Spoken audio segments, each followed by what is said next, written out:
드디어 물류 문제가 나옵니다. 자, 비행기 제조사인 A사의 1월부터 3월까지 실제 판매량이 복이어 같고 1월에 예측 판매량이 120대, 지수평활법, 지수평활 개수가 0.2, 3월에 예측치를 물어봤어요. 자, 보통 이렇게 건너서 물어보는 건 보통은 1급에서 많이 물어봐요. 근데 2급에서도 이제 문제를 조금 업그레이드 시켜 온 거죠. 자, 3월의 예측치를 알려면 2월의 예측치를 알아야 돼요. 왜냐면 전월에 실제 판매량에다가 지수 평활 상수를 곱해 주시고 그 다음에 전월에 예측치에다가 1 마이너스 평활 상수를 이렇게 계산하는 방식이다 보니까 이게 바로 뭐가 된다는 거예요? 당월에 예측치가 된다라는 거죠.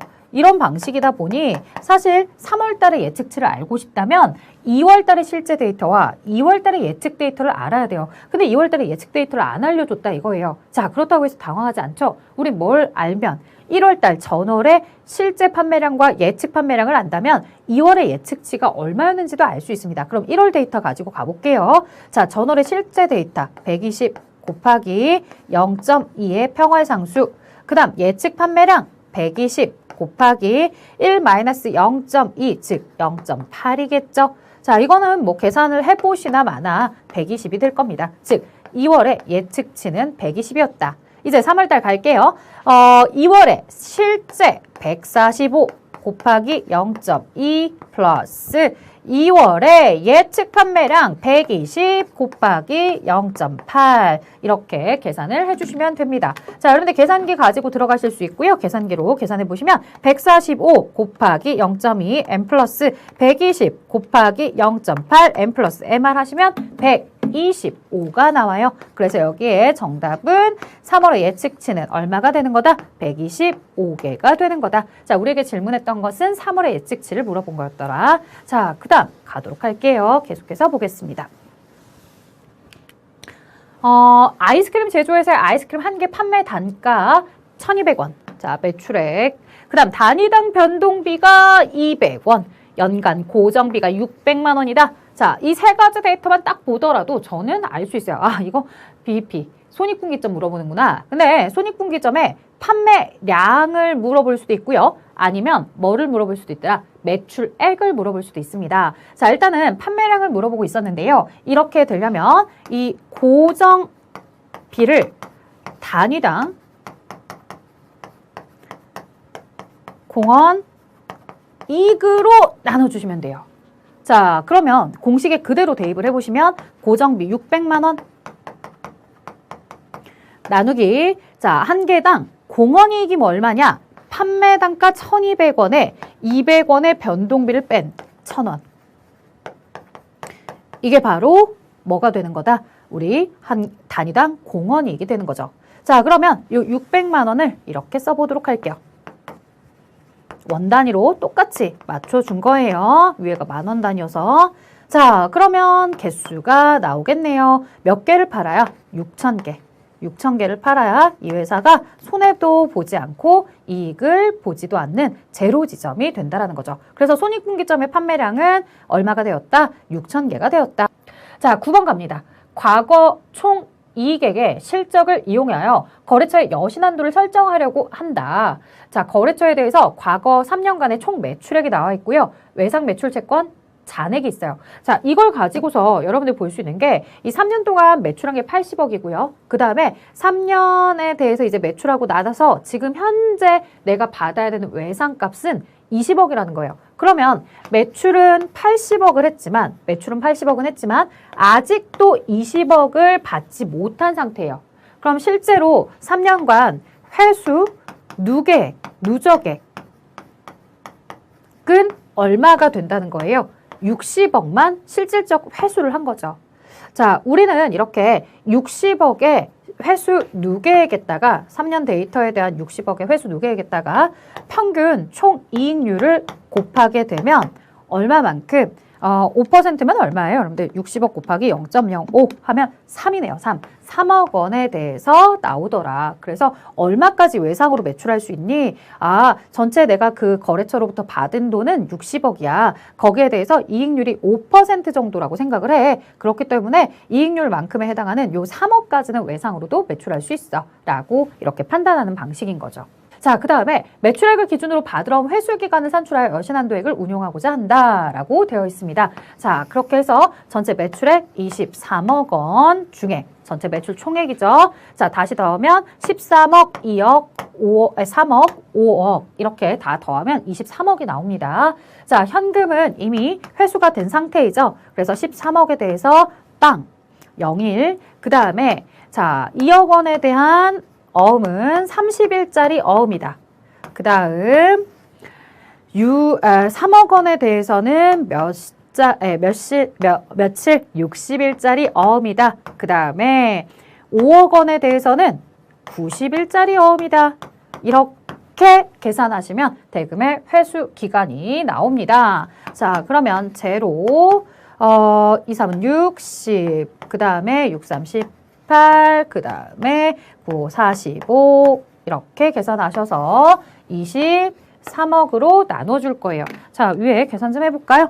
60 더하기 180 더하기 450이다 라고 하면 690이네요. 나누기 23 나누기 23 이렇게 하니까 30이 나와요. 아, 그래서 30일의 회수 기간이 나오는구나. 대금의 회수 기간이 30일이구나 라고 이야기할 수 있겠죠.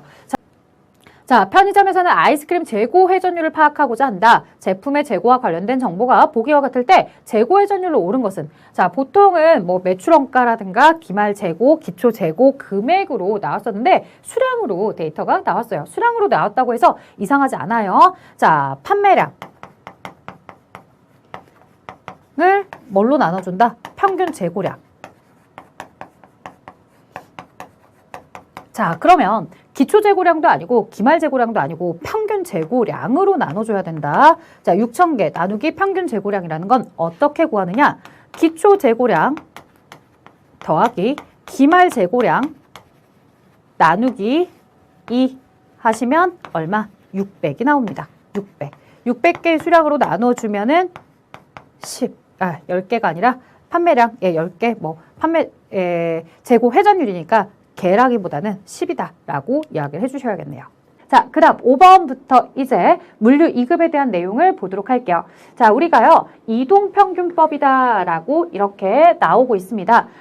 이동평균법, 가중평균법 이런 것들이 있는데 자, 가중평균법은 최근의 데이터에 좀 더 높은 가중 비율을 가지고서 이제 평균치를 구하는 거라고 한다면 이동평균법은 모든 데이터에 대해서 똑같은 비중을 두는 거죠. 지금 보시면 여기에 뭐라고 되어 있냐면 4개월 이동평균법이다 라고 되어 있어요. 그러면 4개월이면 1개월에 대해서 0.25%, 0.25, 즉 25%씩 비중을 두고서 우리가 데이터를 예측하도록 하는 시스템이다 라고 하는 거죠. 자, 이렇게 4개를 이용했기 때문에 그러거든요. 만약에 5개월 이동평균법이다 라고 한다면 0.2, 0.2, 0.2 이렇게 진행을 했었겠죠. 그래서 모든 개월수에 똑같은 비중을 두고 있더라. 가중치를 똑같이 두고 있더라. 라고 이야기하고 그 다음에 4개월인지 5개월인지 데이터를 잘 보아라. 자, 4개월이었으니까요. 가장 최근부터 데이터를 이용하시면 됩니다. 그래서 1월 달은 사실은 함정이었어요. 그러면 자, 27 더하기 18 더하기 10 더하기 5 이렇게 이야기를 좀 나눠보도록 할게요. 자, 전체 합을 보시면요. 27 더하기 18 더하기 15 이렇게 해서 보니까 60이 나오네요. 자, 이걸 가지고서 우리가 이제 데이터를 몇 개, 평균 구할 줄 아시죠, 여러분들? 4개의 데이터를 가지고 이용했으니까 숫자 4로 나누어 주겠습니다. 자, 그럼 나누기 4다라고 하시면 15가 나오네요. 아, 자, 이 4개의 데이터를 가지고서 우리가 예측을 해봤더니 대략 6월 달에는 15만큼의 수요가 예측이 되고 있구나. 그래서 정답이 15가 된 겁니다. 자, 14번입니다. 여기서는 이제 고정 주문량에 대한 내용입니다. 재발 주점을 물어봤는데요. 뭐 우리가 경제적 주문 모형으로 주문을 해야 됩니다. 이런 얘기도 했었지만 이런 재발 주점은 어떻게 구하냐면요. 조달 기간 2일. 자, 즉 내가 주문을 하게 되면 그 물건이 도착할 때까지 이틀 걸려요. 하루에 몇 개씩 사용이 되면 2개씩 사용을 해요. 그럼 주문하고서 도착할 때까지 이틀 걸리니까 하루에 2개씩 4개는 있어야 된다. 자, 거기에다가 안전재고 반드시 2개는 갖추고 있으래요. 그러니까 회사는 몇 개의 지점이 되면 6개의 재고가 딱 남는 지점이 되면 주문 전화 빨리 돌리는 거죠. 혹은 인터넷 주문을 들어가야 되겠죠. 그래서 6개가 됩니다. A 기업은 당월인 3월에 외상 매출금 회수율을 산출하기 위해서 당월 마감하고 당월 회수하는 자, 여기 일반적 회수율 계산 방식을 활용하고 있다라고 되어 있고요. 지금 3월에 외상 매출금 회수율을 물어보고 있습니다. 자, 그러면요. 이거 할 때 2월에 잔액에다가 그 다음에 3월에 매출했다가 그 다음에 3월에 회수요. 이런 식으로 여러분들이 식을 기억해 주시면 됩니다. 라고 했었어요. 제가 항상 이걸 공식을 외울 때 그냥 단순하게 전월, 당월 이렇게 외우지 않고요. 여기가 3월이면 여기 앞에가 2, 뒤에가 3 이렇게 외워야지 라고 저는 암기를 하고 있습니다. 자, 여러분들도 도움이 됐으면 좋겠고요. 2월달 잔액에 대해서 좀 보도록 할게요. 2월 말 잔액은 150, 그 다음 3월달 매출액은 850이네요. 자, 그 다음 3월달 회수액이다 라고 해서 3월달 회수액은 30만원. 3월 말 외상 매출금 잔액은 필요하지 않은 정보입니다. 자, 그러면 이렇게 계산을 했을 때 얼마가 나오나요? 여기가 1000이 나오나요? 100이 나오나요? 1000, 그 다음에 30만 원이다 라고 이렇게 하게 되면 몇 퍼센트가 나온다? 3%가 나오겠네요. 그래서 정답은 3%였습니다. 자, 7번 가보도록 하겠습니다. 교차 비율을 고려하자 라고 해서 나왔습니다. 자, 이 교차 비율이 무엇인지부터 먼저 같이 이야기를 나눠줘야 될 것 같아요. 자, 교차 비율이다 라고 하게 되면은 상품의 회전율과 그 다음에 한계이익률 이걸 모두 다 고려한 걸 교차 비율이라고 하죠. 그러면 상품의 회전율이라는 걸 뭘 가지고 이야기하는 거냐? 자, 매출과 관련된 매출액을 뭐로 나누야? 평균 재고액. 자, 그 다음에 한계이익률이라는 건 뭐냐? 전체 매출액 중에 한계이익이 차지하는 비율. 자, 그렇다면 여기서 매출액을 제거하게 되면은 우리가 똑같이 어떻게 계산할 수 있냐면 한계이익을 뭘로 나누면 평균 재고로 나누면 이게 바로 뭐가 된다? 교차 비율이 된다.